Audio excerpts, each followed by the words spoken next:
Bueno, muy buenas tardes a todos y a todas. Le damos un cordial saludo. Vamos a iniciar la segunda sesión de este curso enfocado a la prevención de enfermedades asociadas a la exposición y tareas que tengan que ver con sílice cristalina. Nosotros somos de Nixus Capital Humano, nos acompaña la doctora Martica como backup y quien les habla, Vladimir Ramírez. Nixus pues es una empresa del grupo AXA Colpatria, la cual tiene unas líneas de trabajo, tiene diferentes regionales a nivel nacional y cuenta pues con diferentes consultores, entre ellos médicos, ingenieros, químicos, personal de trabajo de alto riesgo, que pues buscan darle solución y acompañamiento a las empresas enfocados pues al tema de seguridad, pero también al tema psicosocial, seguridad vial, la parte de medicina preventiva del trabajo y diferentes líneas de acompañamiento. Nixus ofrece hoy en día diplomados, cursos cortos, cursos largos, tiene centros de entrenamiento y también realiza campañas enfocadas a la formación de los empleados y los jefes y coordinadores en la parte de seguridad y salud en el trabajo. Bien, eh, ya está la segunda sesión. En la primera sesión vimos todo el tema normativo, vimos la resolución, vimos que es un reglamento técnico, lo cual indica que es obligatorio para todas las empresas. No, aquellas empresas que identifiquen dentro de sus procesos, dentro de sus actividades, dentro de su día a día, la presencia de la sílice cristalina. La vez pasada establecimos el alcance de ese marco legal, vimos que aplica para todo tipo de empresas, medianas, pequeñas, grandes, y vimos que independiente de la actividad económica, no importa que la empresa sea de construcción o sea un colegio, una universidad, no importa la actividad, sino que lo importante allí es que cuente con la presencia del peligro. Bien, ya como vimos la norma, pues vamos a avanzar y hoy vamos a ver el peligro químico asociado a los diferentes peligros químicos que están asociados a los productos o a las sustancias peligrosas y vamos a ver específicamente, hablar un poco de el material particulado, que es lo que nos interesa, aclarar hoy la fracción respirable, la fracción inhalable, porque esos conceptos los van a necesitar mucho en las siguientes sesiones que tienen que ver con las mediciones y que tienen que ver con la parte médica, los exámenes médicos. Bien, y vamos a aclarar el concepto de peligro químico y de riesgo químico. Bien, entonces los acompaña Martica y yo. Marta también es ingeniera química y pues trabaja junto conmigo y otros consultores en la parte de riesgo químico, acompañando pues a muchísimas empresas, en especial del grupo AXA Colpatria. Y quien les habla, Vladimir Ramírez. Vamos a trabajar nuevamente desde las 3, estamos 3 y 10, casi 3 y 10, hasta las 5 de la tarde. Vamos a enfocarnos hoy a la parte de peligro químico. Procuren estas 2 horitas estar bien concentrados. Son libres de preguntar, de hacer observaciones o de pronto comentar experiencias que ustedes hayan tenido en la empresa o incluso en anteriores empresas donde han trabajado. Ese es el espacio pues para comentar alguna situación en particular en la parte de sustancias químicas, material particulado, sustancias químicas. Bien, entonces el primer tema que vamos a ver son las características de las sustancias químicas y luego nos enfocamos a material particulado y por supuesto vamos a hablar de la sílice cristalina, que es lo que nos interesa en estas 4 sesiones. Martica, ¿me confirma si están viendo la presentación? Sí, señor, estamos viendo la presentación. Ok, gracias. Bien, entonces vamos a hablar de sílice, pero la sílice hace parte del peligro químico. ¿Qué es el peligro químico? Pues básicamente son aquellas, el peligro es la característica que tienen ciertas sustancias de causar un daño a la salud o al ambiente, o incluso causar un daño a la infraestructura a través de explosiones o incendios. O sea que cuando hablamos de peligro químico, tenemos que abordarlo desde el punto de vista de salud, medio ambiente y seguridad física de las instalaciones. Es por ello que la normativa colombiana hoy exige que identifiquemos los peligros. Los peligros a la salud, podemos hablar de lesiones a nivel ocular, lesiones en la piel, lesiones en los ojos. También podemos hablar de efectos a largo plazo. Cuando hablamos de efectos a largo plazo, estamos hablando de enfermedades o daños que se dan con el paso del tiempo, en 10, 15, 20, 30 años. Estamos hablando, por ejemplo, de cáncer de pulmón, estamos hablando de asma, pero esta asma, como estamos hablando de enfermedades laborales, tiene que ser un asma de origen laboral, asma ocupacional. Hay productos químicos como el disocionato de tolueno, por ejemplo, que tienen la capacidad de causar asma en un trabajador. Claro, si el trabajador ha laborado con este producto químico durante muchos años, sin ningún tipo de protección, sin sistemas de ingeniería, sin mascarillas, sin adecuados controles. Pero también tenemos productos químicos que pueden causar daño en la salud en otros órganos importantísimos como el hígado o los riñones. Por ejemplo, los solventes causan daño hepático y renal. Por ejemplo, las pinturas en aceite. Existen pinturas en aceite, pinturas en agua. Las pinturas en agua no son tan dañinas para estos órganos críticos para nosotros, que es hígado y riñones, pero las pinturas en aceite sí. Lo mismo pasa con el thinner, con el barsol, el aguarrás. Son peligros químicos asociados a ciertos órganos. Entonces, en este punto tenemos que una recomendación. Primero, tengan un inventario actualizado de las sustancias químicas. Pero en ese inventario hoy en día se recomienda que tengan el órgano afectado.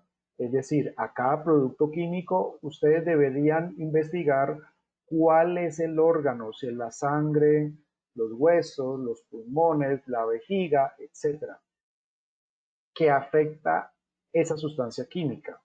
Ustedes se preguntarán, pero ¿para qué me sirve a mí en el inventario poner que daña el hígado, los riñones o causa quemaduras en la piel, en los ojos? Sencillo, porque usted con ese inventario se lo va a pasar ya sea al médico de la empresa o a la IPS que realiza los exámenes médicos periódicos para que ellos, como personal de salud, enfoquen los exámenes según el órgano afectado. Esa es básicamente la recomendación. Cuando no se hace eso, pues queda muy complejo al médico saber qué órgano es el afectado, porque sencillamente hay productos químicos cuyos nombres no son familiares. ¿Listo? Pero también tenemos productos químicos que afectan la parte reproductiva, ya sea los hombres o las mujeres. Ejemplos, el mercurio o el plomo. También tenemos productos químicos que dañan el sistema inmunitario, o sea, el sistema inmune. También hay productos que se llaman disruptores endocrinos que afectan la parte hormonal. Son moléculas muy parecidas a las hormonas y pues interfieren en los procesos normales hormonales.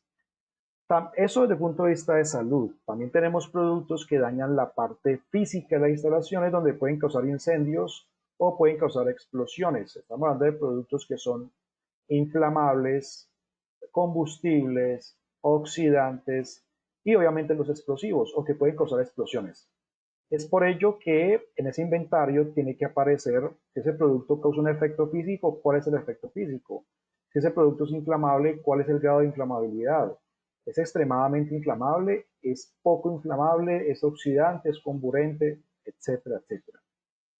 También, cuando hablemos de peligro químico, tenemos que hablar de daños ambientales. Entonces la pregunta es, ¿ese producto que tenemos en el inventario, que sabemos que tenemos en la organización, daña el medio ambiente acuático o no? Es muy peligroso para los peces, los patos, las tortugas, etcétera, etcétera. También debe estar identificado en su inventario el tipo de daño que causa. Ustedes saben que no es lo mismo hablar de peligro que hablar de riesgo y que hablar de una exposición. Eso es clarísimo para nosotros. Recordemos que el riesgo es la probabilidad de que esa sustancia química cause un daño.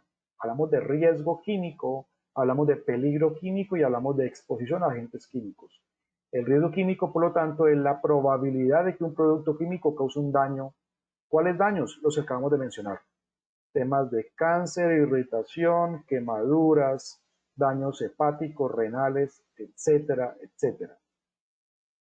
Mientras que el peligro químico es la sustancia, es la molécula, es esa mezcla, es ese tanque lleno de gasolina o un recipiente pequeño lleno con thinner o de plaguicida. Ese es el peligro químico. Por norma, tenemos que identificar los peligros y hacer valoración del riesgo. ¿Cómo se valora el riesgo? Primero, hacemos el inventario con la información que acabamos de mencionar. Luego conseguimos las fichas de seguridad de todos los agentes químicos, identificamos en qué áreas se manipulan, luego hacemos una valoración de tipo cualitativa, luego hacemos una medición cuantitativa, que son las mediciones. En la otra sesión vamos a ver las mediciones. Y finalmente establecemos un grado de exposición. La exposición a agentes químicos puede ser por la piel, vía digestiva o vía inhalatoria. La más importante es la inhalatoria, la principal vía de exposición lejos es la inhalatoria. ¿Por qué? Porque no podemos dejar de respirar mucho tiempo, porque hay productos químicos que son muy volátiles, porque simplemente pasando por un área ya estamos respirando ese producto químico, porque muchas veces no usamos mascarillas, usamos la mascarilla que no es la adecuada, por muchas razones. Es la vía de exposición que más enfermos causa a nivel mundial y es la que tenemos que controlar de forma prioritaria. Por lo tanto, las empresas deben implementar controles para evitar exposiciones inhalatorias por la piel y vía digestiva. ¿Cuáles son los controles a nivel de las vías respiratorias? Evidentemente, el uso de equipos de protección respiratoria. La vez pasada hablábamos de los respiradores. Vimos que la resolución de sílice exige la entrega de respiradores. Hablábamos de la forma de yo darme cuenta si un respirador está certificado o no. Dijimos que todo equipo de protección respiratoria debe estar certificado NIOSH. Entonces, ese es un control, pero también tenemos que elegir una mascarilla de media cara, cara completa, PAPR, con aire, etcétera, etcétera. Esa es una forma de controlar las exposiciones inhalatorias, pero la otra, que es más importante y que es la que menos se aplican, son los sistemas de extracción localizado o sistemas de ventilación mecánica, que tiene como objetivo reducir las concentraciones ambientales de un contaminante químico en el ambiente. Si hablamos de la sílice, pues también tenemos otro mecanismo de intervención, y es, muchas veces podemos implementar sistemas húmedos, humectación o utilizar agua para reducir mmm, la cantidad de material particulado en el ambiente. A veces se puede usar agua, a veces no. Por ejemplo, tocábamos la vez pasada el tema de Cerrejón. En Cerrejón se utiliza agua para controlar el polvo de las vías internas. Que sea efectivo o no, eso ya es otra discusión, pero el agua es un mecanismo también para reducir la contaminación y reducir las exposiciones de los trabajadores. Entonces estamos hablando de equipos de protección respiratoria certificados, estamos hablando de sistemas de extracción de polvo, estamos hablando de utilización de agua, pero también podemos hablar de sistemas de encerramiento del proceso. Para la segunda vía de exposición, que es la vía de ingestión, que básicamente se produce por consumir alimentos en las zonas con productos químicos, se produce por no tener buenos hábitos de higiene, se produce por no quitarse los guantes antes de consumir alimentos, se produce por no tener casinos limpios, que por ley deben estar. Por lo tanto, la vía de ingestión se controla con buenas prácticas higiénicas, con comedores limpios y con estrictas normas de higiene ocupacional. Y tenemos la vía de exposición por absorción, que es cuando los productos químicos penetran por la piel. ¿Sí? La sílice cristalina no tiene la capacidad de ingresar a través de los poros, o sea que ese mecanismo de absorción no debería o no aplica para la sílice, pero sí para otros agentes químicos. Los solventes, por ejemplo, los plaguicidas. Hay productos que son bastante afines químicamente y pueden penetrar por los poros de la piel. Por eso, pues como norma general, el uso de guantes es obligatorio. Esos guantes pueden ser de nitrilo, de neopreno, de Vitón, de PVC, etcétera, etcétera. Hay diferentes tipos de materiales según el tipo de producto químico. Para la sílice, dado que no penetra por los poros, se debe analizar el tipo de tarea para definir cuál es el guante más adecuado para, pues, evitar el tema dérmico. Les decía que la vía respiratoria es la más importante, así que hay que tener en cuenta algo, y es que no es lo mismo yo respirar vapores que respirar material particulado. Cuando respiramos gases o vapores, esas partículas, por sus características, llegan hasta los alvéolos, y de los alvéolos incluso pueden llegar a las venas, al sistema respiratorio.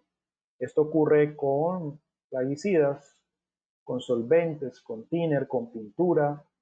Es decir, no hay un mecanismo de retención de moléculas gaseosas.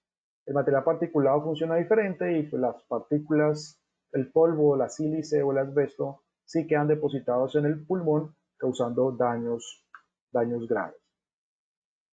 Los productos químicos pueden ser peligrosos o pueden que sean no peligrosos, ¿sí?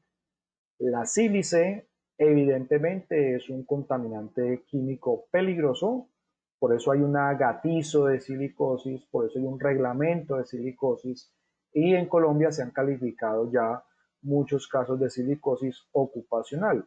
Por lo tanto, la sílice es un material de alto riesgo, dado que los efectos a largo plazo son bastante agresivos. Por lo tanto, los agentes químicos peligrosos pueden causar efectos a largo plazo o a corto plazo. Los efectos a largo plazo son aquellos que se dan con el paso de los años, ¿no? Como un cáncer, por ejemplo, que yo lo había mencionado anteriormente. Una silicosis es una enfermedad pulmonar a largo plazo. Las neumoconiosis son efectos a largo plazo, son efectos crónicos que se manifiestan muchos años después.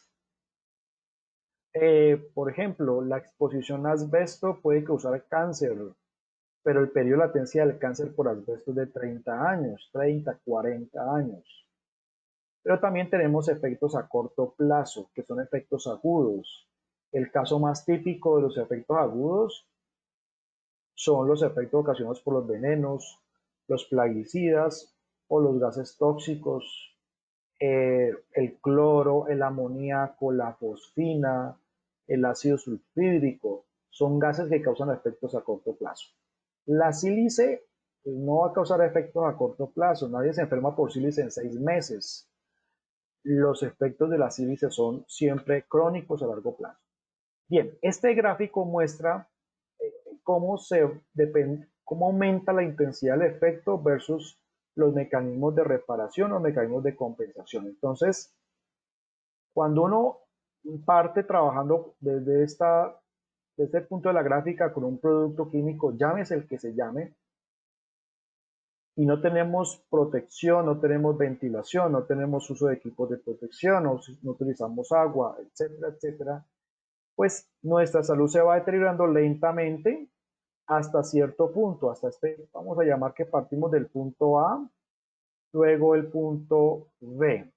Hasta el punto B hay un mecanismo de compensación, es decir, que si yo llego al punto B y me elimino el factor químico, todavía hasta allí tengo homeostasis, es decir, un equilibrio, es decir, el cuerpo se puede recuperar de ese agente químico porque el efecto de salud no ha sido muy grave.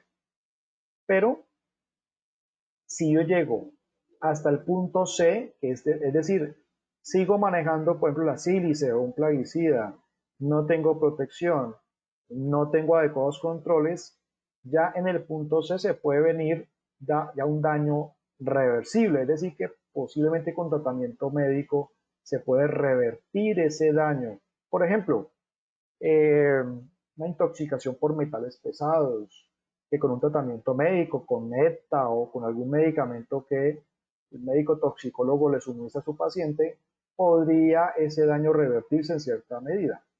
Pero cuando llegamos a la zona D, y es porque no asistimos al médico, no hubo controles, pues ya pueden venir, son daños irreversibles o una invalidez o una pensión por esa enfermedad ocasionada por ese agente químico, e incluso en algunos casos el paciente puede llegar a la zona E, que es la muerte por ese agente químico. O sea que hay agentes químicos que causan la muerte, por supuesto. La sílice puede causar la muerte de una persona con una exposición de muchos años a niveles muy altos. Luego vamos a ver cuáles son los niveles máximos permisibles.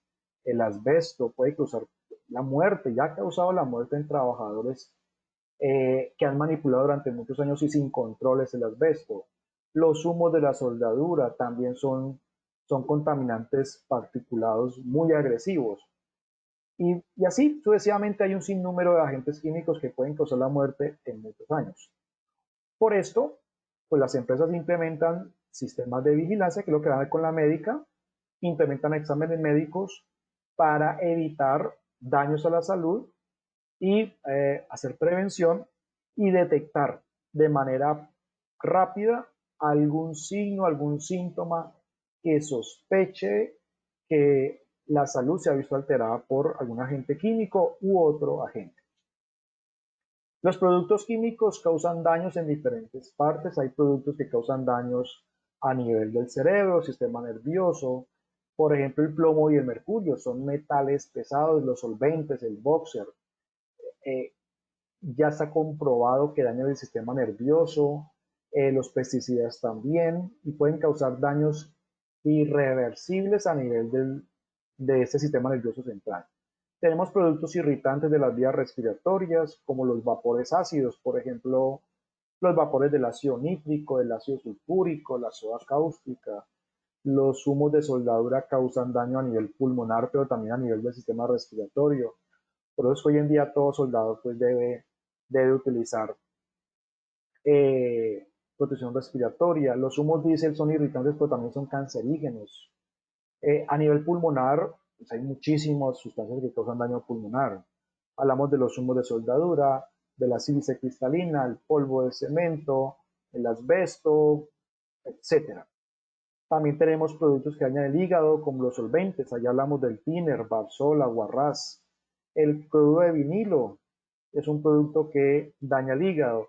También tenemos productos como el aluminio que daña la vejiga en los hombres. Hay evidencia científica que ha mostrado cáncer en vejiga en trabajadores que laboraron como fundidores de aluminio. Entonces, ¿qué es lo que ocurre para que una sustancia química dañe el cuerpo o genere una respuesta al organismo? Entonces, hay básicamente 4 elementos a considerar para que, si se presentan en ciertas condiciones y en ciertos mecanismos de daño, se presente una respuesta. Esa respuesta puede ser una enfermedad laboral o puede ser la muerte. Entonces, lo primero son las propiedades físico-químicas de esa sustancia. Entonces, allá hablamos de la polaridad de las moléculas, lo que yo estoy manipulando, de la solubilidad, la volatilidad, la ionización, la reactividad química y otros parámetros. Entonces, la polaridad de las moléculas básicamente es una propiedad físico-química que depende de los átomos. Entonces, hay moléculas que son polares y unas que no son polares. Pero ese tema es más un tema químico de estructura molecular. La solubilidad, ese parámetro sí es bien importante, porque yo puedo tener material particulado soluble y material particulado insoluble. El material particulado que sea altamente insoluble es más dañino para el cuerpo humano. Hablamos de sílice, hablamos de polvo de madera, hablamos de polvos metálicos. Lo que no se solubiliza, pues es difícil eliminarlo del cuerpo y eso es lo que me va a causar mucho más daño. Pero, por ejemplo, hay material particular que es soluble en agua y no va a causar tanto daño. Por ejemplo, el polvillo de azúcar. Hay personas que tienen que empacar todos los días durante 8 horas azúcar. Pero ese material particulado, como es muy soluble, no va a causar tanto daño en comparación al material particulado que es insoluble, dado que internamente nosotros estamos llenos de agua, ¿no? Y las mucosas pues tienen bastante humedad. La volatilidad. La volatilidad también es una propiedad físico-química, sobre todo asociada a solventes. Los solventes son muy volátiles. Hablamos de las pinturas, del thinner, del queroseno, etcétera. Cuando un producto es muy volátil, lo vamos a encontrar en mayor proporción en un área de trabajo. Cuando un producto tiene baja volatilidad, pues no lo vamos a respirar con facilidad. Eso con respecto a los líquidos. Respecto a los sólidos como la sílice, allí no hablamos tanto de volatilidad, sino de qué tan fino es ese polvo. Si ese polvo es muy fino, lo vamos a respirar con mayor facilidad. Por eso cuando ustedes hagan mediciones, si la medición le da alta, significa que ese producto tiene tamaño de partícula muy pequeño y es un polvillo muy pulgurento, o sea, se suspende en el ambiente. El grado de ionización también es una propiedad físico-química de las moléculas de los átomos. La reactividad química tiene que ver es con qué tan fácil reacciona una molécula con otras sustancias. El tema del pH, el tema de la distribución de agua y las grasas y en qué forma se presenta el producto. En este caso la sílice se presenta en forma de polvo, de forma material particulado, a diferencia del thinner, que es un líquido que desprende vapores. ¿Hasta ahorita alguna pregunta? Antes de continuar con el segundo parámetro. No, Vladimir, no tenemos preguntas por ahora. Gracias, Martica. Bueno, para la sílice, da que ustedes deben contar con las fichas de seguridad de esos productos que sospechen que tengan sílice. Las propiedades físico-químicas de esa materia prima están en la ficha de seguridad. Las fichas de seguridad traen todo esto que estamos viendo en el primer punto. Segundo punto, la modalidad de interacción. Entonces hablamos de la concentración, de la duración de la exposición, de la vía de entrada y la velocidad de penetración. El primero de ellos, la concentración. A mayor concentración, en este caso de polvo de sílice, mayor va a ser el riesgo. Pero esa concentración, cuando la medimos, tenemos que compararla, que ese va a ser el tema de una sección siguiente. Nos vamos a enfocar en eso, en las concentraciones. Por lo tanto, tenemos que buscar que la concentración ambiental de productos peligrosos sea lo más bajo posible. Si bien no lo podemos eliminar, sí podemos reducir la concentración. Luego viene la duración de la exposición y eso depende del turno de trabajo. La duración puede ser 8 horas, puede ser 1 hora, puede ser 2 horas. De hecho, un método de control es reducir el tiempo de exposición. Y ese tiempo, ¿cómo se varía? Puede ser rotando el personal. Entonces, en lugar de tener un trabajador 8 horas manejando sílice, podríamos rotarlo para que su exposición sea 4 horas o 6 horas. La vía de entrada es importante, ya mencionamos las 3 vías de entrada. En el caso de la sílice, la vía de entrada es respiratoria, lo cual aumenta el riesgo. Y la velocidad de penetración también es importante. Si la persona está muy agitada, eso va a causar aumento de la velocidad de penetración. Al respirar más rápido, pues yo puedo respirar mayor cantidad de partículas. Luego vienen los factores ambientales, que hablamos de la temperatura, la humedad, la hora del día y la asociación con otras sustancias. La temperatura. Realmente para los vapores y gases sí es relevante la temperatura, porque para vapores, a mayor temperatura, mayor volatilidad y mayor exposición. Para material particulado, la temperatura realmente no es tan relevante. La humedad es la cantidad de agua en el ambiente. A mayor humedad, posiblemente tengamos menos cantidad de partículas sólidas en suspensión, pero tampoco es que eso sea un factor tan diferenciador. Lo que es temperatura, humedad y hora del día sí es bien relevante, pero con los solventes, no tanto con los polvos. Los polvos no hay mucha afectación por las condiciones ambientales del sitio. Y la asociación con otras sustancias tiene que ver, por ejemplo, si tengo aparte de sílice, tengo en el sitio humos de soldadura, tengo pintura, tengo humos de otro tipo. Entonces también a veces los productos químicos actúan de forma sinérgica afectando al trabajador por la presencia de otro tipo de partículas. O también podríamos mirar desde otro punto de vista, ¿no? Y es, bueno, ¿será que este trabajador que está afectado por sílice, él también fuma? Si la respuesta es sí, si él fuma, eh, la probabilidad de enfermedad es mayor, se aumenta el riesgo en salud.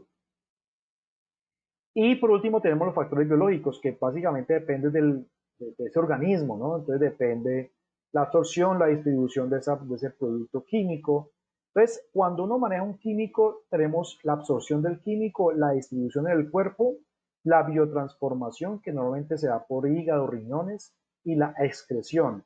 que puede ser por la orina, por las heces fecales o por el sudor, la sudoración, o por el aliento, en el caso del alcohol. Ahora, ¿qué pasa con el material particulado con sílice? La sílice no se biotransforma, el hígado y los riñones no tienen la capacidad de transformar la sílice en otra cosa contraria a lo que ocurre con los solventes, que sí se transforman, se biotransforman. Entonces, con la sílice lo absorbemos, llega directamente a los pulmones y ahí quedan depositados en pulmones y ahí es donde se da el daño. El material particulado no se distribuye por hígado, riñones, nada de eso. Ni se biotransforma y tampoco lo eliminamos. Por eso es tan delicado inhalar partículas con sílice o asbesto o humos metálicos de soldadura, porque se quedan depositados a nivel del tracto respiratorio.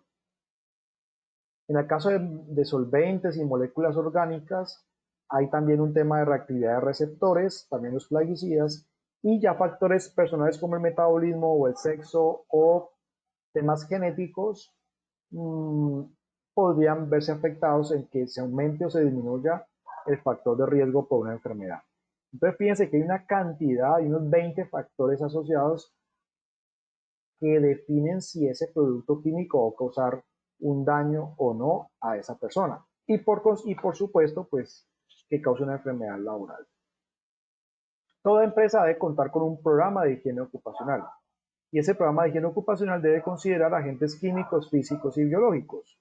Dentro de los agentes químicos tenemos que hacer una identificación y una valoración de aquellos procesos donde hay gases, vapores, nieblas, polvos y humo. Humos de soldadura, vapores de pintura, eh,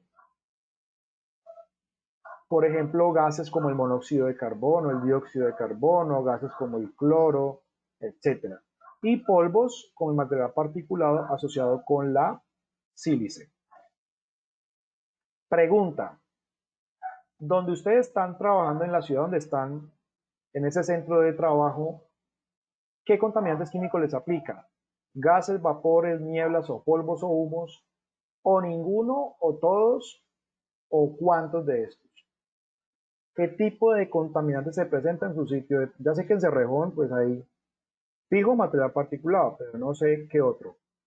Y aparte de Cerrejón, en otros centros de trabajo, ¿qué contaminantes hay? Bueno, tenemos una mano levantada. Iván, ya te voy a habilitar el micrófono. Ya puedes hablar.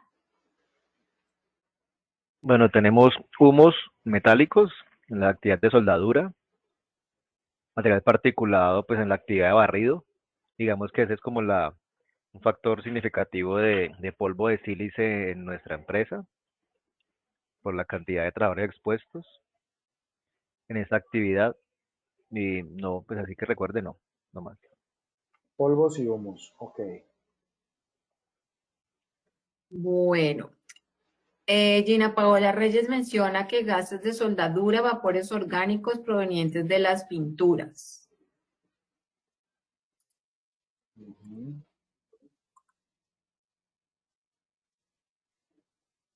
Por ahora nadie más ha respondido. Entonces ahí vemos procesos de pintura, procesos de soldadura, material particulado, polvo de sílice, por lo que, entonces, la sugerencia es, ya tiene identificados esos factores, el paso a seguir a hacer la evaluación de esos riesgos, determinar las concentraciones ambientales de esos humos de soldadura, de ese material particulado, de esos vapores de pintura, cuyos efectos en el organismo son bien diferentes. Como mencioné, los vapores pasan directamente a la sangre, el material particulado no. Pero lo que pasa con los humos de soldadura es que, si bien son partículas sólidas, sí se logra detectar plomo, por ejemplo, en la sangre de los trabajadores. Entonces, hay que definir las mediciones y los exámenes médicos según el tipo de contaminante. Los químicos yo los puedo clasificar ya sea por la forma física de presentarse en el sitio de trabajo o por sus efectos dañinos en el organismo del trabajador. Yo podría hacer una clasificación por ambos aspectos. Desde el punto de vista físico, entonces hablamos de que tenemos aerosoles, gases y vapores. Los aerosoles pueden ser sólidos, como el material particulado de sílice. Pueden ser aerosoles líquidos, lo que son nieblas y brumas son aerosoles de tipo líquido, son suspensiones líquidas de partículas en fase líquida, que simplemente se suspenden. Pero también tenemos humos, que son aerosoles sólidos también, que pueden ser humos orgánicos o pueden ser humos metálicos. El humo orgánico, ¿dónde se da? En todo equipo que trabaje a combustión, a CPM o a gasolina. Todo lo que use como combustible a CPM, diésel o gasolina genera humos orgánicos, que son muy tóxicos. Y los humos metálicos se generan en procesos de oxicorte. Humos de soldadura también generan humos metálicos. También tenemos gases y vapores. No es lo mismo hablar de gases y vapores. Los gases son un estado de la materia, los vapores no son un estado de la materia. Los gases simplemente se comportan como gases a temperatura ambiente, gases como el nitrógeno, como el argón, el cloro, la fosfina, son sustancias que ya a temperatura de 25 o 30 grados son gaseosos. ¿Tenemos preguntas? Que ahí me salió el simbolito de pregunta, no se martica. No, Vladimir, no tenemos preguntas y Ok. manos levantadas tampoco. Entonces, los gases simplemente son un estado de la materia, pero hay gases que son peligrosos y hay gases que no son peligrosos. Ahorita que ustedes mencionan la soldadura, en la soldadura se usan gases tanto peligrosos como no peligrosos. Los gases más usados en soldadura son el argón, el oxígeno, el helio y el nitrógeno. Esos son los más utilizados para procesos de soldadura. Depende del tipo de soldadura, asimismo será el tipo de gas que se utilice. Hay un gas que nadie mide, pero que se forma en la soldadura, que es el ozono, que es un gas que obligatoriamente se va a formar durante procesos de soldadura, por la oxidación del oxígeno con el arco y eso genera ozono. El ozono es un gas irritante. Bueno, y algo particular de los gases, una característica supremamente relevante es que las partículas de gases pues ejercen presión sobre el recipiente.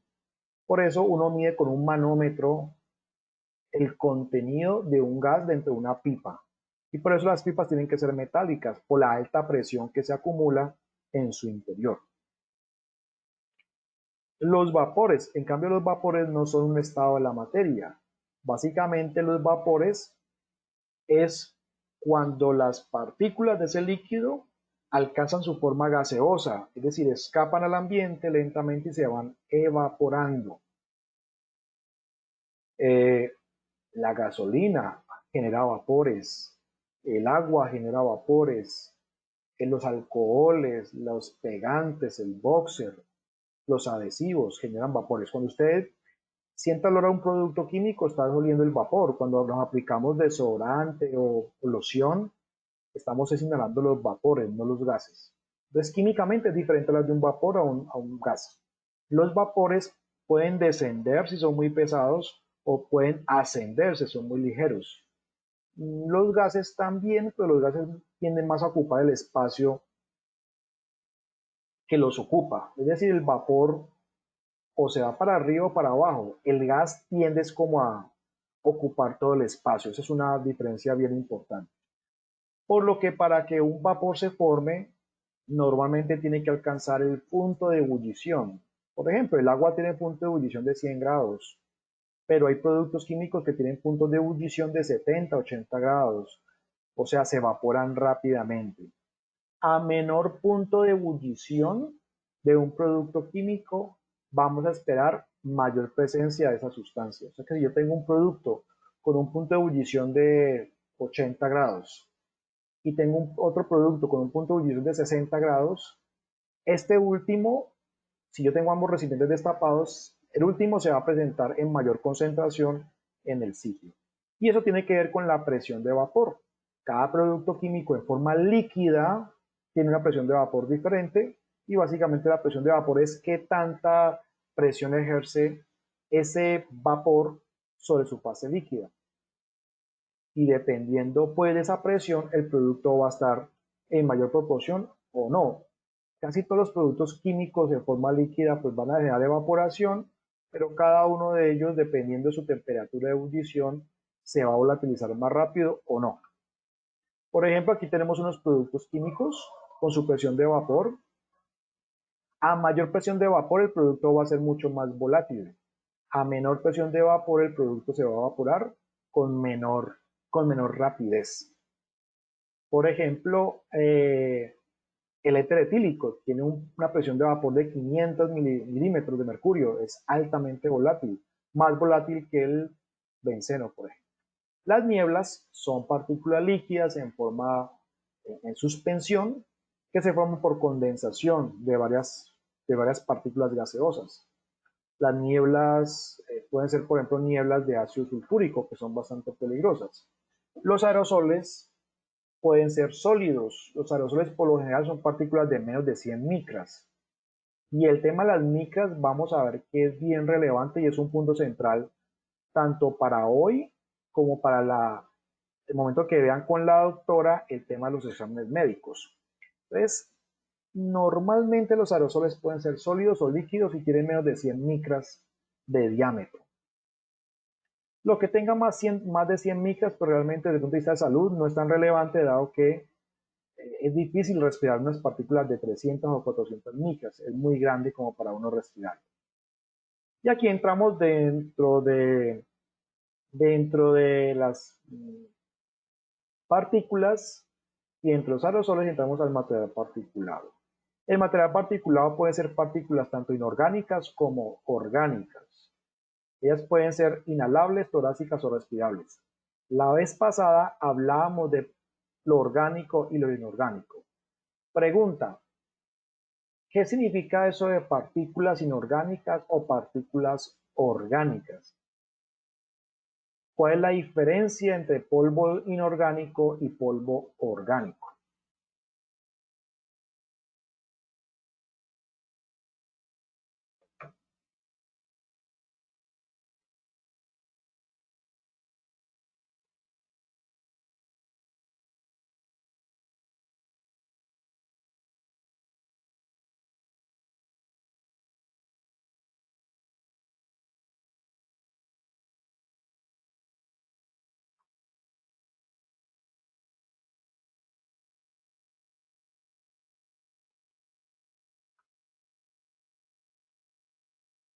Por ahora Diferente. no tenemos respuestas. Entonces, las partículas inorgánicas son las que no vienen del petróleo. ¿Qué polvo no viene del petróleo? La cal seca no viene del petróleo. Polvo de madera, la madera no viene del petróleo. El polvo de madera es considerado inorgánico. Polvillo de azufre, el azufre es un sólido que si yo lo lijo, pues voy a liberar polvo de azufre. Es inorgánico. Pero lo que sea orgánico es porque viene de los hidrocarburos o viene del petróleo o tiene en su estructura átomos de carbono. Todo lo que tenga polvos con carbono son polvos orgánicos. Eso respecto a su origen, pero también tenemos partículas que pueden ser inhalables, torácicas o respirables. ¿Por qué se clasifican en esos nombres? Por el tamaño de partículas, digamos, y por la parte de acumulación, digamos, en el cuerpo humano. Es decir, ya se sabe dónde llegan las partículas respirables, a dónde llegan las torácicas y a dónde llegan las partículas inhalables. Y eso es bien crítico desde el punto de vista de las mediciones. Entonces, normalmente las partículas de diámetro entre 5 y 30 micras quedan depositadas en la región nasofaringea y llegan a mi cuerpo y se impactan es por inercia. Como son tan pesadas, pues caen en la región nasofaringea. A medida que vamos bajando de tamaño de las partículas, pues ya vamos a tener acumulación en la tráquea, en los bronquios o en los bronquiolos. Entonces, en teoría, entre 1 y 5 micras, las partículas de ese tamaño van a quedar depositadas a nivel ya de los bronquios, bronquiolos o tráquea, de 1 a 5 micras. Y allí el mecanismo de impactación va a ser por sedimentación. O sea, sedimentar es que algo por su peso va cayendo lentamente. Entonces, primero teníamos por inercia, ahora es por sedimentación. Y finalmente tenemos partículas que son demasiado pequeñas, que son de menos de una micra, que por difusión pasan a la región alveolar. ¿Qué es la región alveolar? La región donde encontramos los alvéolos, que son la zona de intercambio gaseoso. O sea que una partícula, digamos de 0,1 micra, en teoría debería llegar a los alvéolos y ahí pasar a la sangre, y de allí pasar al cerebro, hígado, riñones, etcétera, etcétera. ¿Qué pasa con la sílice? La sílice cristalina tiene la capacidad de llegar a los bronquios, los bronquiolos, porque tienen tamaños incluso menores a 5 micras. Vamos a ver que se llaman partículas respirables. El material particulado se forma por disgregación, mientras que los zumos metálicos de soldadura se forman por condensación. Este gráfico muestra el tamaño de partícula de referencia. Por ejemplo, el polvo atmosférico, el que encontramos en las calles de las ciudades, está en un rango entre 0.001 micras y hasta 10 micras. Los zumos de soldadura están entre 0.01 micra y hasta 1 milímetro. Es muy variable. El humo de tabaco está alrededor de 0.1 micras. El polvo de carbón está en promedio en 1 micra. El polvo de cemento está en promedio de 10 micras. Y el polen de las plantas está en un rango de entre 20 y 30 micras. De toda esta región, ¿cuál es la más relevante desde el punto de vista de salud? Pues bueno, ya a partir de 10 micras hasta 0.1 micra es la zona que más nos interesa, porque es la zona que en teoría pues va a afectar más la capacidad respiratoria de los empleados. Vamos a ver que realmente en higiene ocupacional nos interesa sobre todo, digamos, de 10 hacia abajo, de micras. Cuando hablamos de las micras, estamos hablando que si yo tengo esta partícula, es el diámetro, es decir, lo que mide de aquí a aquí. Ese es el diámetro de partícula. De eso es lo que estamos hablando. El diámetro en micras o en micrómetros. Bueno, entonces, en la parte de higiene y en la parte de químico, nos interesan las partículas de menos de 10 micras, pero en especial nos interesan las partículas de menos de 5 micras. Ya vamos a ver por qué. Por lo tanto, partículas de más de 10, 20, 30 micras no deberían causar grave daño a la salud del trabajador, dado que no tienen la capacidad de llegar hasta los pulmones. Entonces, el depósito de las partículas en el tracto respiratorio del trabajador pues va a estar en función de su tamaño. Las partículas de alrededor de 8 o 10 micras van a quedar depositadas en la parte extratorácica. Luego vendrían las partículas de 7, 6 micras que van a quedar en la zona bronquial, y la zona alveolar son las partículas de 2, 3 micras, 4 micras, 0.2 micras, 0.3 micras. Entre más profundo, entre menor tamaño, pues más profundidad va a alcanzar esa partícula. Y aquí viene una pregunta para ustedes. ¿Cuál creen ustedes que sea las partículas más peligrosas, las que causen mayores efectos en la salud? ¿Las partículas que lleguen a la zona extratorácica, las partículas de la zona bronquial o las partículas que alcanzan la zona alveolar? ¿Cuál de esas zonas serían las de mayor riesgo en un trabajador?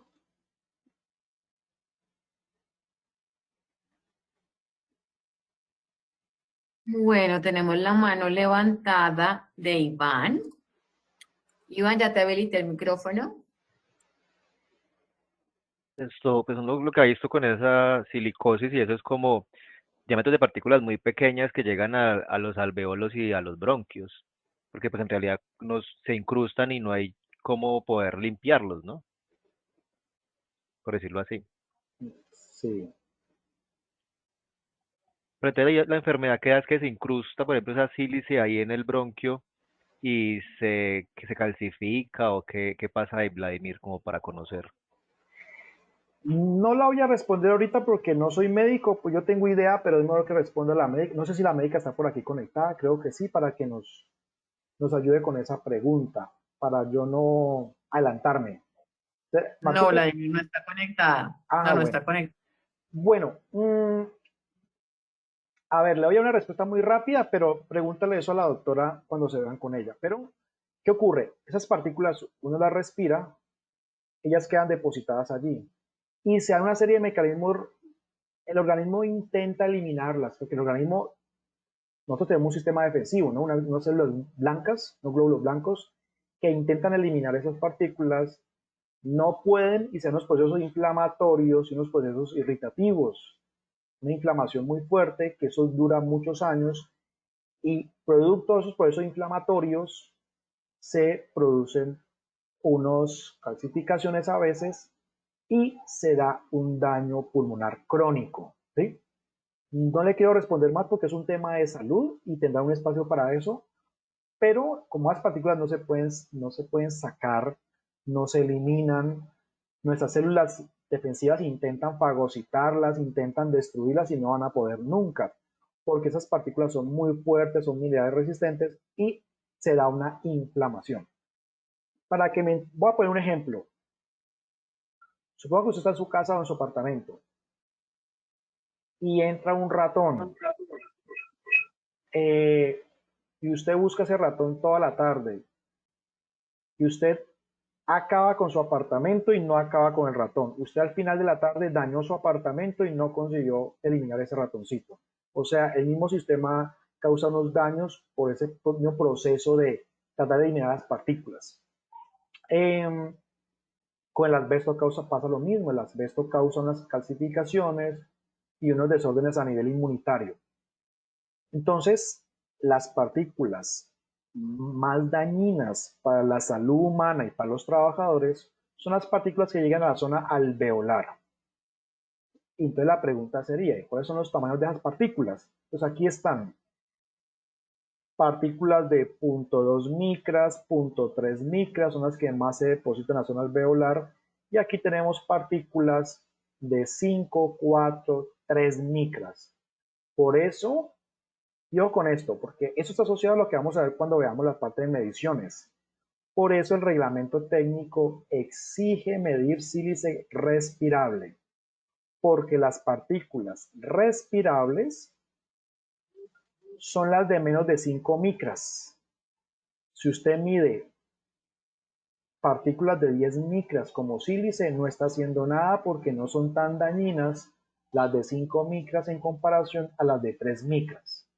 Por eso, siempre que hagan un estudio de material particulado o un estudio de sílice cristalina, la recomendación es que se hagan partículas respirables, no partículas totales ni partículas inhalables. ¿Listo? Entonces, Vladimir, la doctora sí está conectada, lo que pasa es que está como asistente. Entonces, Jaitza, ya puedes participar. Buenas tardes. ¿Por ahí me hola. escuchan? Sí, señora, fuerte y claro. Sí. Ah, bueno, perfecto. Lo que no me funciona es la cámara, pero aquí estoy. Digamos que para complementar lo que Vladimir nos está comentando, digamos que hay como dos mecanismos importantes en el tema de la exposición al polvo de sílice. Uno, pues claramente lo que más nos afecta son las partículas más pequeñas que nos llegan hasta los alveolos, que es como la parte final de los pulmones. Entonces ahí desencadenan dos procesos como grandes para no entrar como en tanto tema médico. Uno, produce muchos procesos de inflamación, que es la primera respuesta del cuerpo ante esa defensa. Y dos, como finalmente las partículas de sílice, como Vladimir nos ha expuesto, no se degradan, no se rompen, o sea, su estructura no permite esa degradación, el cuerpo en su intento de poder expulsarlas genera más inflamación, pero como no lo logra, llegan unas células que se llaman fibroblastos que lo que producen es procesos de cicatrización. Finalmente, cada partícula de sílice que se inhala, como no se degrada, se acumula, o sea, queda ahí pegada en el pulmón. Pero alrededor de todas esas partículas lo que hace es un proceso de cicatrización. Entonces lo que genera es que el pulmón ya pierde su elasticidad y se vuelve absolutamente rígido. Es como pasar de un pulmón como si fuera una bomba de una fiesta donde uno lo insufla y la bomba como que se mueve a tratar de soplar una botella. Por eso es que los trabajadores pues terminan con esos problemas respiratorios tan severos. Entonces recordemos que primero es un proceso de inflamación y después un proceso de fibrosis pulmonar. Ok, muchas gracias por esa aclaración. Y tenemos otra pregunta, creo, no sé, Martica. No, Vladimir, Iván Andrés simplemente agradeció por la respuesta de la doctora. Entonces, lo que acaba de explicar la doctora, lo explicó pues en 30 segundos, es un proceso que es muy largo, ¿no? No hay que creer que esto se da en 8 días, no se da en 2 años, son procesos muy, muy, muy largos. Por eso es que las empresas tienen que hacer sus exámenes y su monitoreo y su vigilancia para detectar cualquier síntoma que pueda estar asociado al tema pulmonar. Y si el trabajador ha fumado o fuma o vapea, porque ya la moda es vapear, pues seguramente eso desde el punto de vista médico también puede generar otros síntomas u otros diagnósticos. Para ello, pues hay una serie de exámenes estándar para identificar.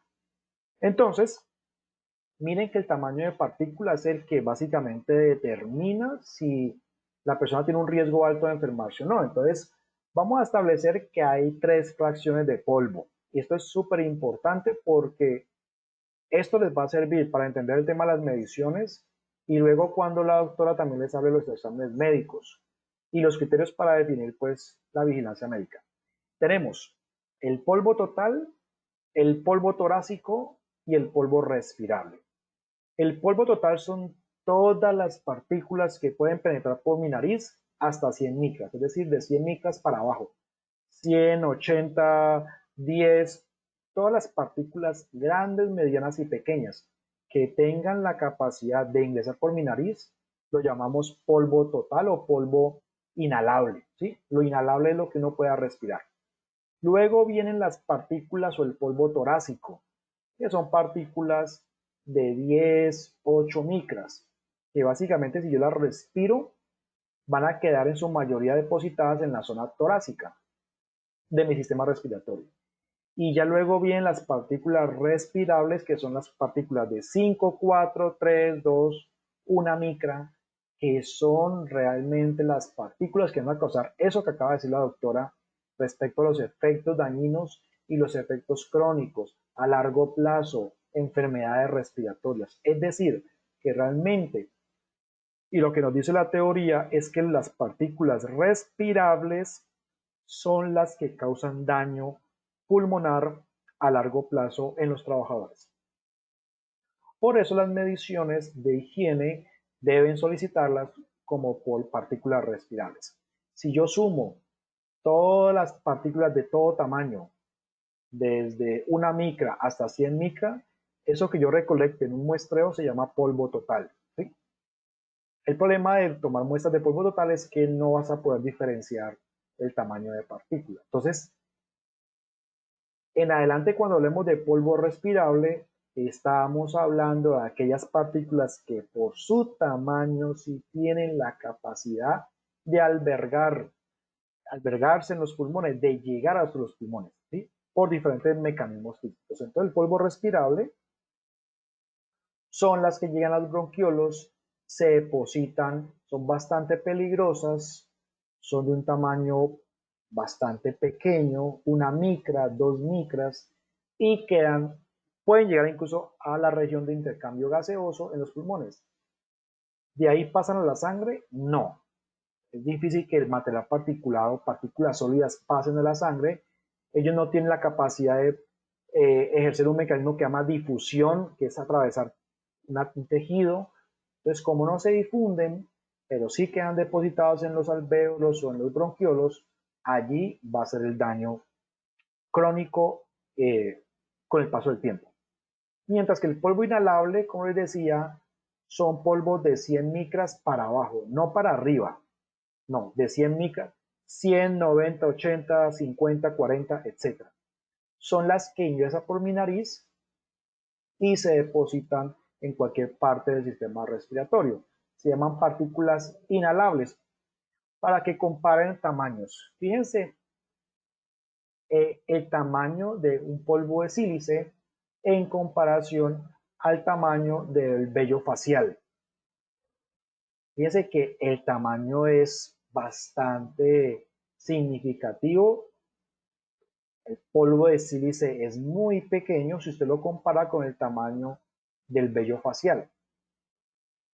Ya, esta es una fotografía por microscopía. Para poder ver un vello facial tan grande es porque se ha tomado una ampliación bastante amplia. Bueno, eso hace que el polvo de sílice llegue a los pulmones y cause un daño tan grave. Otro comparativo, fíjense, el comparar un grano de arena de playa tiene 90 micras en promedio, el cabello humano tiene un promedio de 70, 60 micras, pero cuando hablamos de los metales, polvo orgánico o partículas de combustión, ellas tienen 2 o 2.5 micras. El polvo normal de las fábricas o el polen tiene partículas de 10 micras, pero la sílice puede llegar a tener 1 micra, 2 micras, que son tamaños bastante considerables. Ahora, las sustancias por su tamaño de partícula va a definir si causa un daño grave o no. Si son partículas de 100 micras, 80 micras, 50 micras, uno tosiendo las puede eliminar, o sonándose la nariz, ahí va, o escupiendo, ahí podría uno eliminar partículas muy grandes. Pero esto no va a ocurrir con partículas de 3 micras. Por más que uno tosa, ahí van a quedar depositadas. Y el problema es que no existe, pues, reemplazo de pulmones. A usted le pueden reemplazar un riñón, pero no existe reemplazo de pulmones, ¿no? No existe lavado de pulmones. A usted le pueden lavar, no sé, hay lavado gástrico, por ejemplo, pero no hay un lavado pulmonar. Es muy difícil y es casi que imposible un pulmonar con alta acumulación de partículas usted limpiarlo. Bien, eso desde el punto de vista físico, ¿no? Ya vimos el tema de gases, vapores, nieblas, brumas, partículas, polvo inhalable, polvo respirable, etc. Pero también tenemos una segunda clasificación que podríamos asignar a los productos químicos. Y es que yo podría clasificarlos si son irritantes, si son corrosivos, hemoconióticos, asfixiantes, etcétera, etcétera. Bien, los irritantes. Las partículas, gases o vapores irritantes, pues son aquellas que básicamente dan una inflamación leve. Yo puedo hablar de irritantes primarios, irritantes de la piel. Hay productos que irritan los ojos o irritan la piel, que los inhalo e inmediatamente yo siento un olor muy fuerte. Por ejemplo, irritantes de la piel, los alcoholes, irritante de la piel, el thinner, algunos aceites, lubricantes que causan afectación en la piel. Esta irritación no es tan grave y con el paso de los días, si yo elimino la exposición, mi piel va a quedar relativamente bien. Pero hay productos también que son muy irritantes al olfato, o sea, hay productos que yo inhalo los vapores y me causan una irritación muy fuerte, como los éteres o los disolventes. Luego tenemos los corrosivos. Los corrosivos son aquellos que causan quemaduras o destruyen el tejido que tiene contacto con él. Hay corrosivos para los ojos que causan lesiones muy graves en los ojos. Hay productos que causan lesiones muy graves en la piel, en la cara. Allí hablamos de cuáles son los corrosivos. La soda cáustica, el ácido sulfúrico, el ácido nítrico, el ácido fluorídico, que es peligrosísimo, el ácido peracético es muy fuerte, muy corrosivo, el diablo rojo, etcétera, etcétera. Un corrosivo es aquel producto que tiene un pH o muy alto o muy bajito. Esos son los corrosivos. Por norma, esos corrosivos deben manejarse cerca a duchas y lavabos de seguridad. Los neumoconióticos.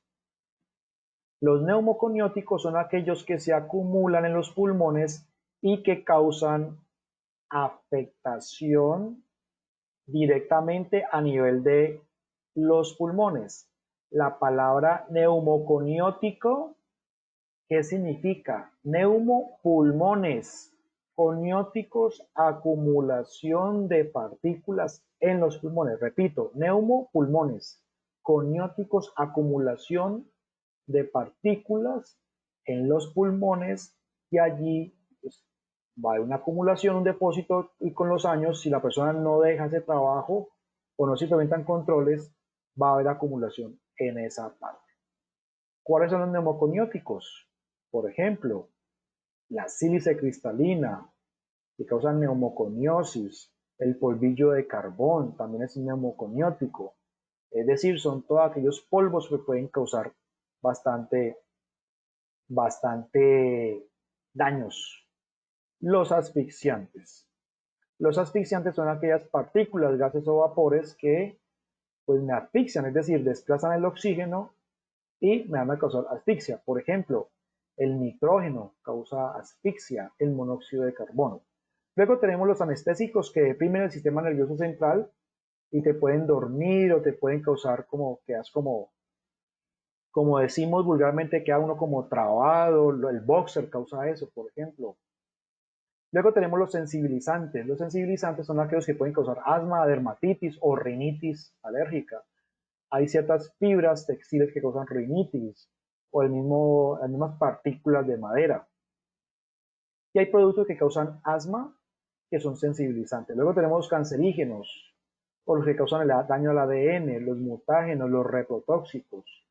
Cancerígenos como cuáles: el asbesto, los humos de soldadura, los humos diésel, las pinturas en aceite, el PVC es cancerígeno, ahora ya quedó la gasolina clasificada como cancerígena, y tenemos los tóxicos sistémicos que dañan o el hígado o el riñón o la vejiga o afecta al sistema hemático, la sangre. Entonces, aquí viene una siguiente recomendación. En su inventario de productos químicos, ustedes deben tener identificado si ese producto es cancerígeno o no, si ese producto afecta la piel, a qué clasificación bajo el sistema globalmente armonizado pertenece esa sustancia, si es tóxico o no, cancerígeno, corrosivo, irritante, causa dermatitis, etcétera, etcétera. Veamos ejemplos de algunas actividades. Corte de madera. El corte de madera y los procesos con madera generan liberación de material particulado.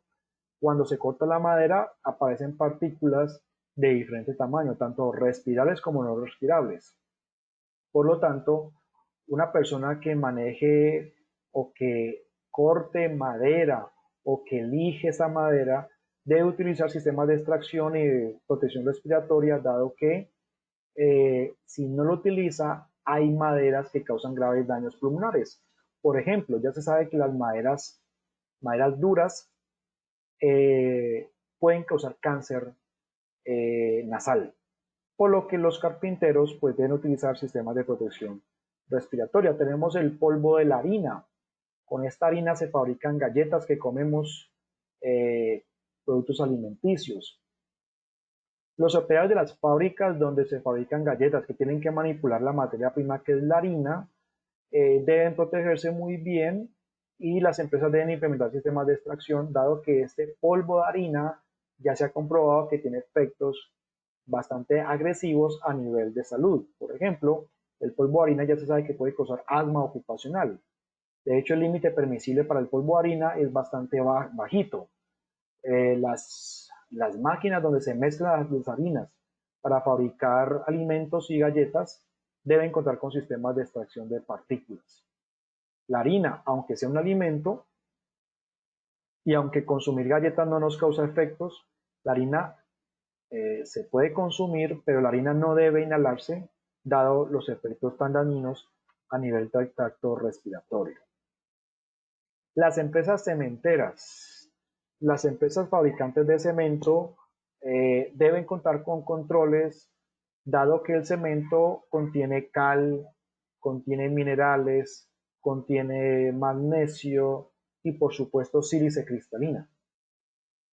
El polvo de cemento tiene 3 particularidades bien especiales. Bueno, 4. Primero, el cemento en su fase sólida es muy volátil. Son partículas muy livianas que se levantan fácilmente.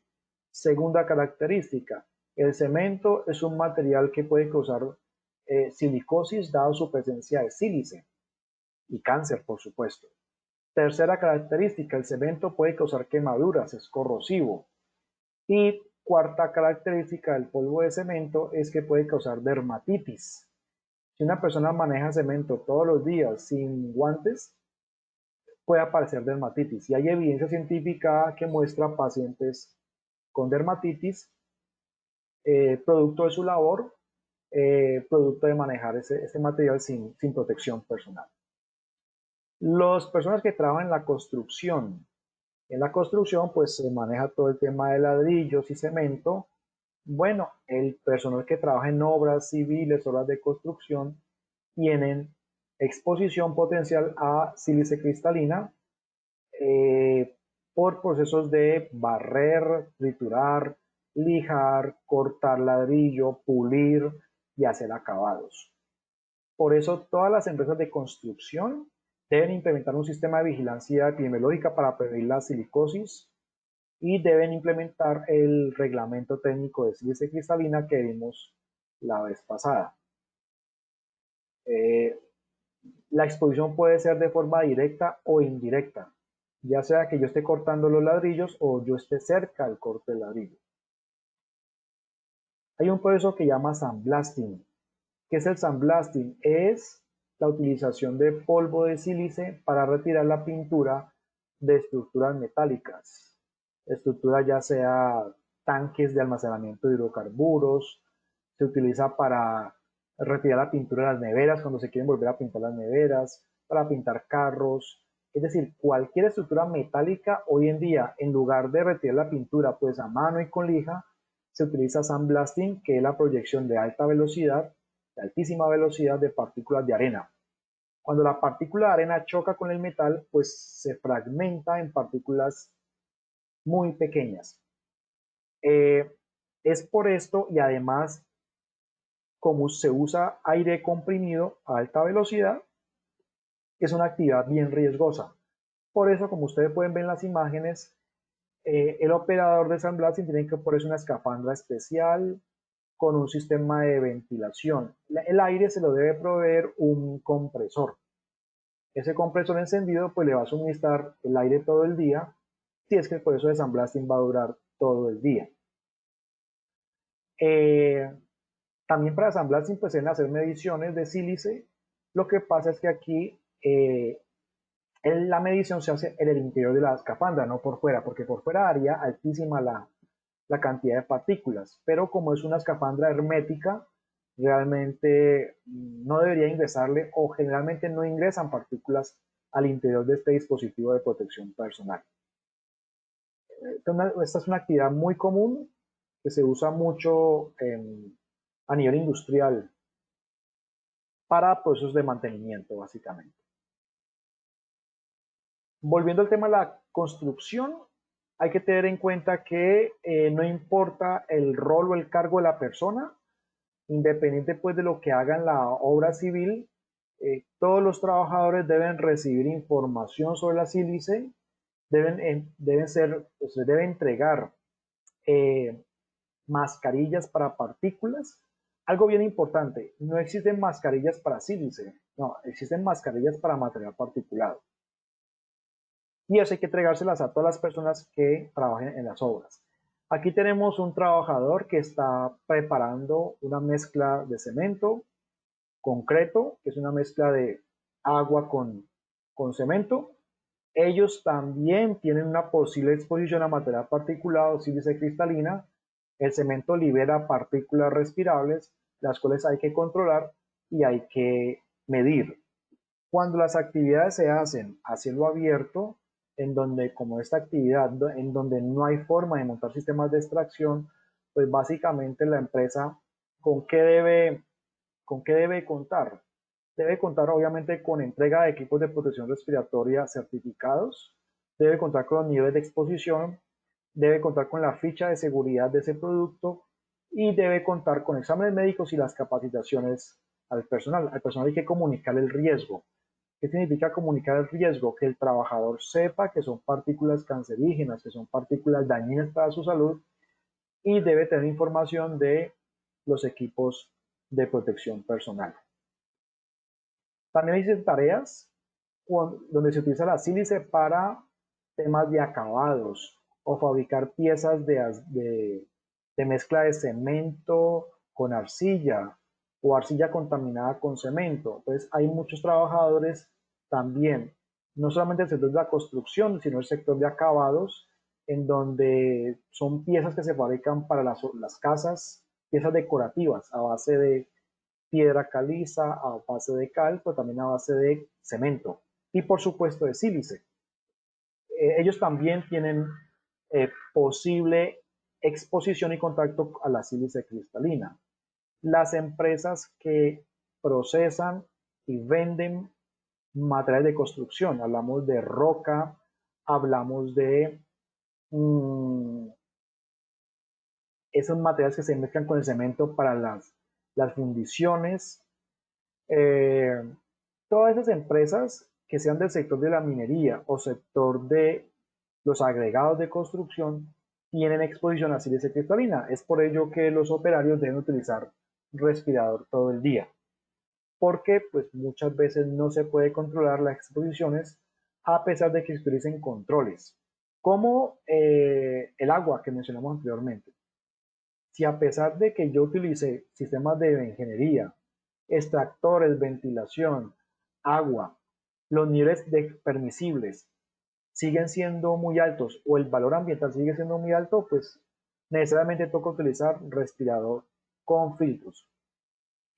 En esta imagen vemos dos trabajadores de una fábrica utilizando respirador de media cara con cartuchos. Esos cartuchos son de referencia P100. Pregunta, ¿qué significa que sean P100? Los cartuchos. La vez pasada lo mencionamos, pero ¿qué significa un cartucho P100?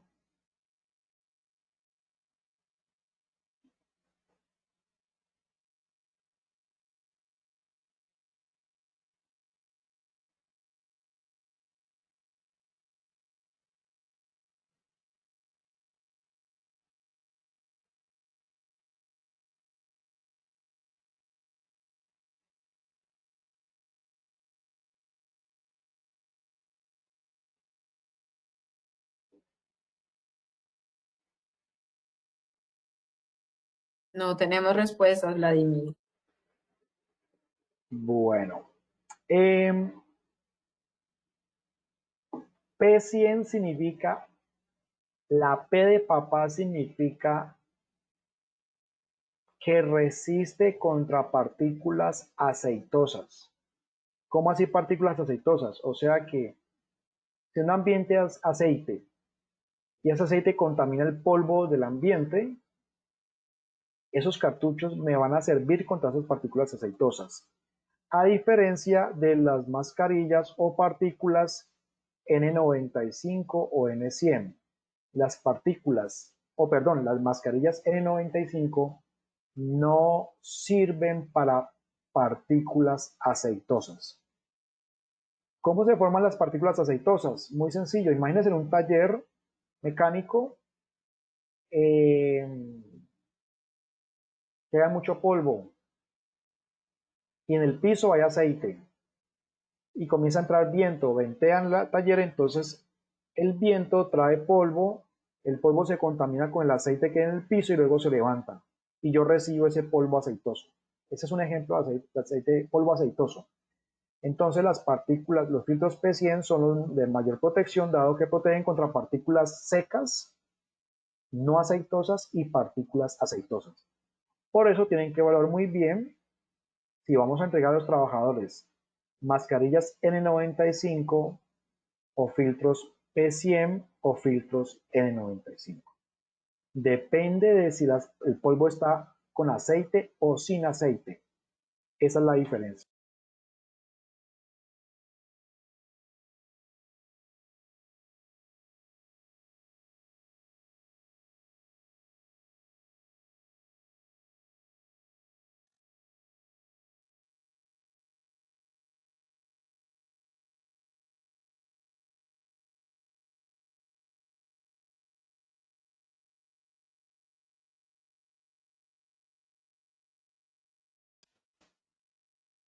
No, Me confirman, démosle. porfa, si me están escuchando.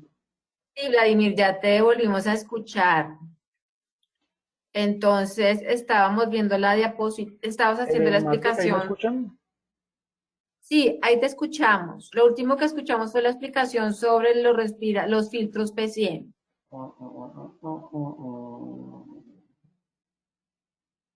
Raro.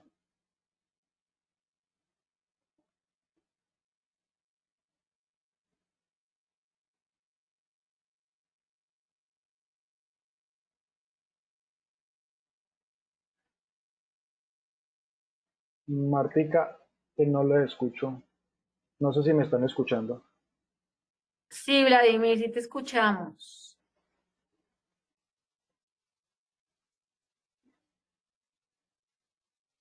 Sí te escuchamos, Vladimir.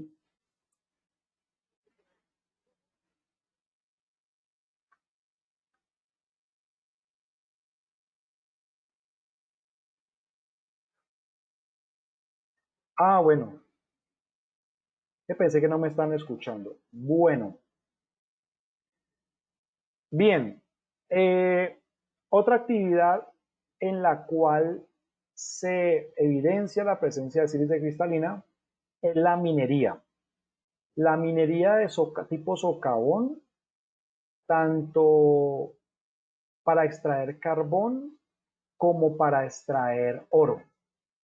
De hecho, en Colombia, según el decreto 2090, las personas que trabajan en minería tipo socavón tienen derecho a una pensión anticipada. ¿Por qué? Por los riesgos tan altos y porque la minería tipo socavón genera una expectativa de vida menor. En todas las minas de carbón donde se hacen mediciones de sílice cristalina aparece la sílice, es decir, ya no hay duda, está completamente comprobado que el carbón tiene sílice cristalina, por lo que las empresas de minería tienen que hacer estos estudios y tienen que implementar controles de exposición para evitar silicosis en los empleados. La presencia de partículas se da por procesos de taladrar la roca, empezando que para ellos poder sacar materiales, ya sea oro o el carbón, tienen que perforar. Después de que perforan, ponen dinamita, tacos de dinamita o anfo, bueno, hay diferentes explosivos. Luego detonan la roca y ahí también se genera material particulado.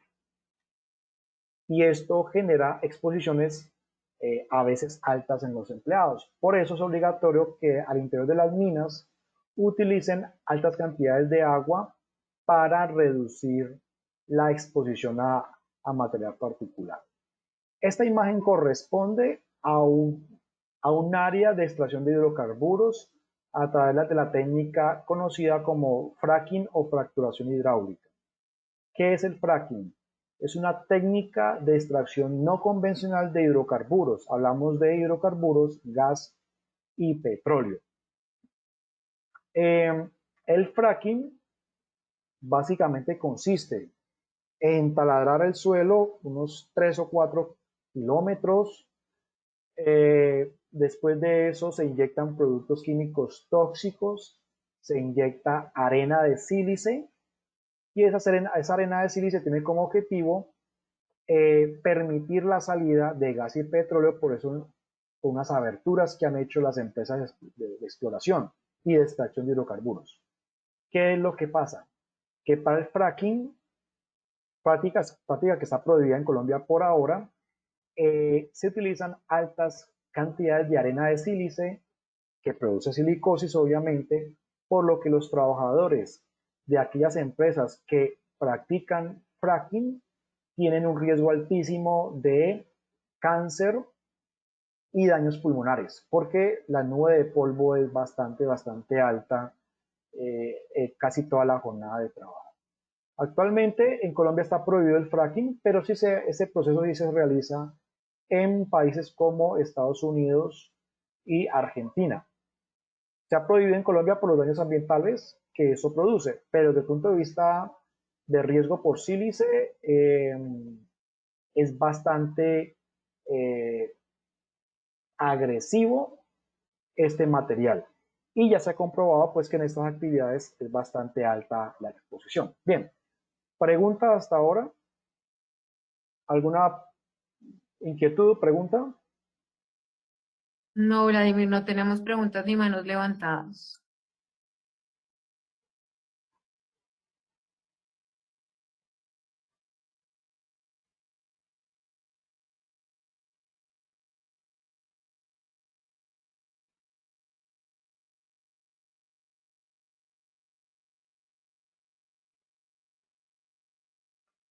Bueno, ¿qué pasa cuando una persona, por ejemplo, respira sustancias químicas en forma líquida de gases o vapores?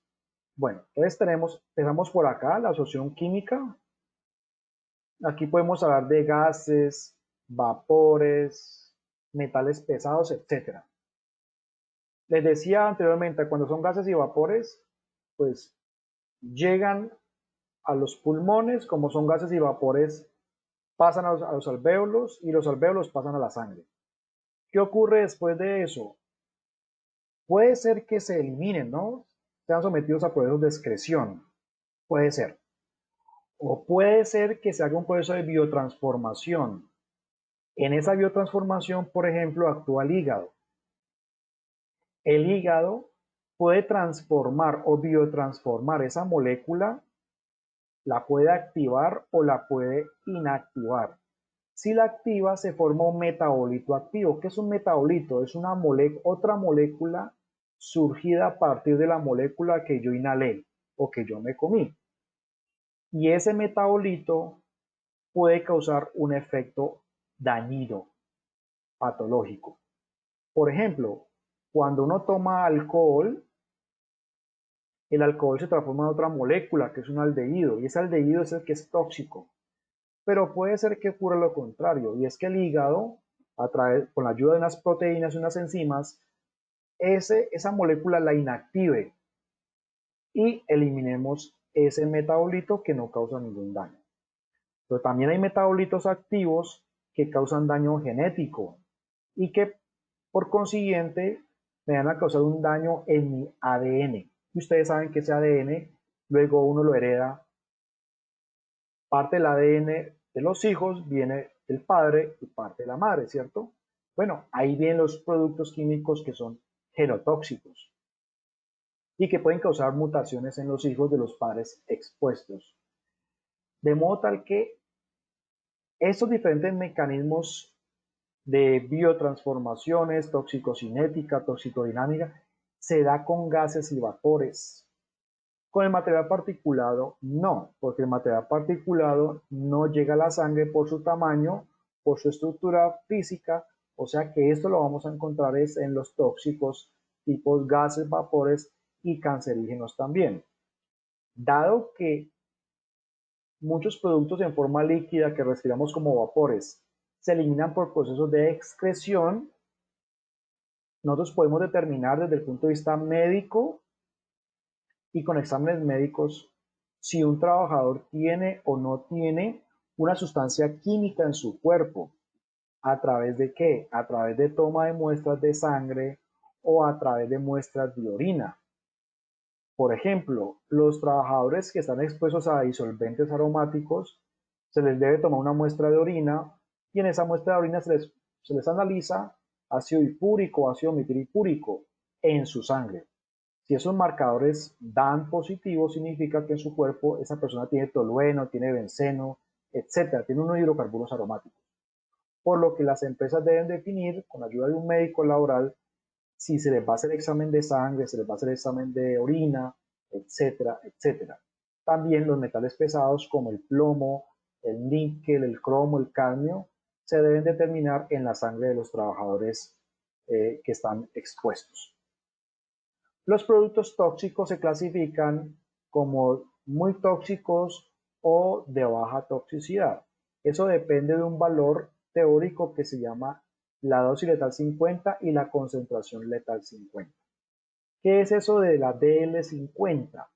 La DL50 es un valor en miligramos que se define como resultado de experimentos de laboratorio con ratones, con ratas o con conejos. Entonces, la DL50 es un valor en miligramos que causó la muerte de la mitad de los animales de experimentación. Un producto denominado en la categoría de muy tóxico es aquel que tiene un valor menor a 25 miligramos por kilogramo del peso de la rata. Por ejemplo, un producto o los muy tóxicos son aquellos que tienen valores menores a 25 miligramos por kilogramo oral en ratas. En la parte cutánea, los muy tóxicos son aquellos que tienen valores menores a 50 miligramos por kilogramo exposición cutánea, es decir, en la piel de ratas o conejos, objeto de ese experimento de toxicidad. Los que son tóxicos, el DL50 oral está entre 25 y 200 miligramos, el DL50 cutáneo está entre 50 y 400 miligramos. Y ya los productos que son de muy baja toxicidad o nocivos, en oral están entre 200 y 2000 miligramos en rata oral y entre 400 y 2000 miligramos cutáneo. Ya un producto que tenga una DL50 mayor ya no se considera pues ni nocivo, ni tóxico, ni muy tóxico. Pero ojo, esta es la toxicidad aguda. ¿La sílice es tóxica aguda? No, la sílice es un cancerígeno, es un producto de daño acumulativo, de daño a largo plazo. ¿De qué depende que un producto químico como la sílice se me acumule en el organismo? Bueno, depende de la concentración. Ya vimos que las concentraciones hay que determinarlas.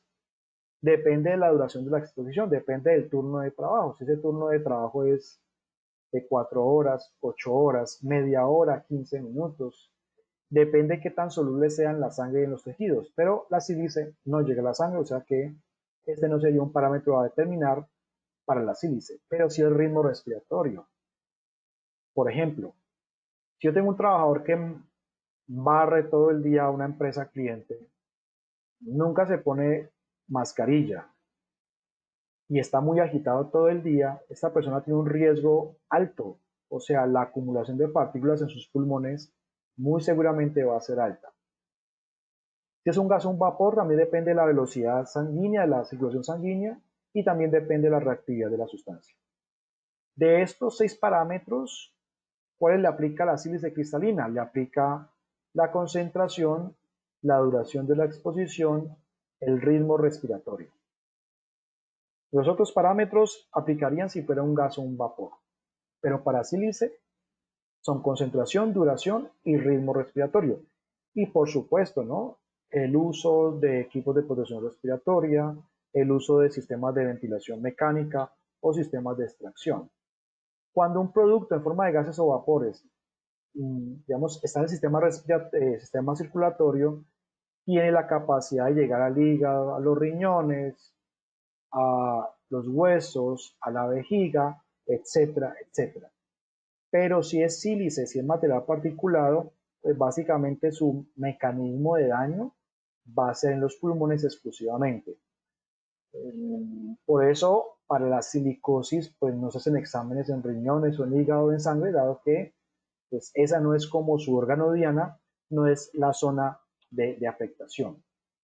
En cambio, los plaguicidas sí se distribuyen, se absorben por la dermis, llegan a la epidermis, llegan al tracto respiratorio hay un mecanismo de daño más general. Por eso, fíjense que les decíamos que es diferente la forma de distribución de un vapor al de el material particulado.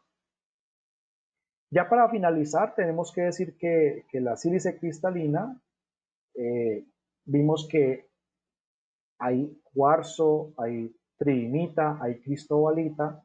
El cuarzo es el de más presencia. Todas las rocas tienen sílice tipo cuarzo, el ladrillo tiene sílice tipo cuarzo, la arena también tiene cuarzo, y es bastante peligroso desde el punto de vista respiratorio, dado que pues, puede causar silicosis o algún tipo de enfermedad crónica respiratoria. Por lo que una vez yo identifico la presencia de sílice en el ambiente, pues tengo que implementar controles. No se olviden que por ley es obligación hacer capacitaciones de riesgo respiratorio, capacitación en el uso de mascarillas, capacitación en los efectos de este producto químico a nivel de salud. Es decir, el trabajador tiene que ser consciente y estar informado por parte de la empresa cuáles son los posibles efectos de esas partículas en su salud. Lo que no puede pasar es que un trabajador diga, pues a mí nunca me han capacitado, a mí nunca me han informado, yo no sabía eso de sílice, eso qué es, y pues sí, me entregan la mascarilla, pero pues yo no le veía importancia, entonces nunca me la puse. Eso no puede pasar. Las empresas que identifiquen sílice tienen que hacer todo un proceso de formación, comunicación y capacitación. Las capacitaciones son obligatorias y deben ser al menos de forma anual. Y esas capacitaciones deben tener unos registros, unas actas de asistencia y unas actas de capacitación. Es decir, al trabajador yo tengo que evaluarlo para realmente darme cuenta si entendió o no entendió temas como la parte respiratoria, el uso de mascarilla, el cambio de filtros, si entendió o no entendió cuál es la parte de su cuerpo afectada por el polvillo de sílice, la socialización de los resultados de las mediciones, etcétera, etcétera. Es decir, el trabajador tiene que estar informado de todos los aspectos asociados a ese contaminante químico que causa un daño bastante agresivo.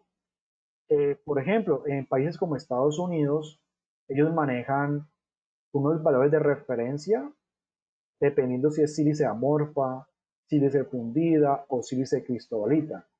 En Colombia no manejamos límites permisibles por el tipo de sílice. Cuando veamos las mediciones vamos a ver cuál es el valor de referencia. Pero acá en Colombia tenemos un valor digamos un valor exclusivo para sílice, independiente pues si es sílice amorfa, fundida o cristalina. Sin embargo, como ya mencionamos, el énfasis en la parte de prevención de enfermedades por salud es la sílice cristalina. Vamos a ver en otra charla cuál es el valor de referencia para la sílice cristalina, cómo se mide y por qué se aborda la sílice cristalina, cristobalita, tridimita y cuarzo en un solo valor de referencia. Aquí tenemos otros trabajadores del fracking, del proceso de fracking que es para extraer hidrocarburos y pues vemos la gran cantidad de arena de sílice que digamos que se utiliza para esos procesos de operación y de extracción de hidrocarburos. Ya se han hecho estudios e investigadores han publicado en artículos científicos, en páginas web, cómo los trabajadores que laboran en extracción de hidrocarburos por fracking tienen unas tasas mucho más altas de problemas de corazón y problemas de cáncer, así como problemas neurológicos asociados al uso de productos químicos muy nocivos, hidrocarburos, productos cancerígenos y por supuesto el uso de altísimas concentraciones, altísimas cantidades de sílice cristalino. Muy bien. Y con esto damos por finalizada la sesión del día de hoy, no sin antes abordar alguna pregunta o comentario que ustedes consideren importante en este punto.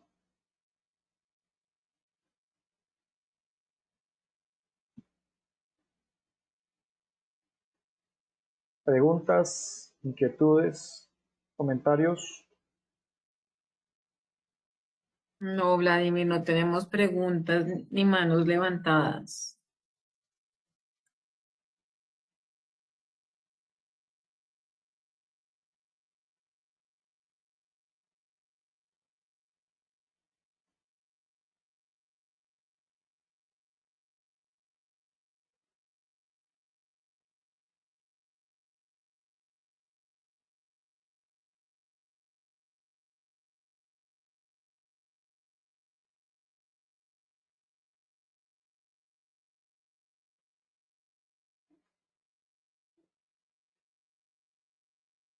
Bien, entonces ya nos quedan dos sesiones.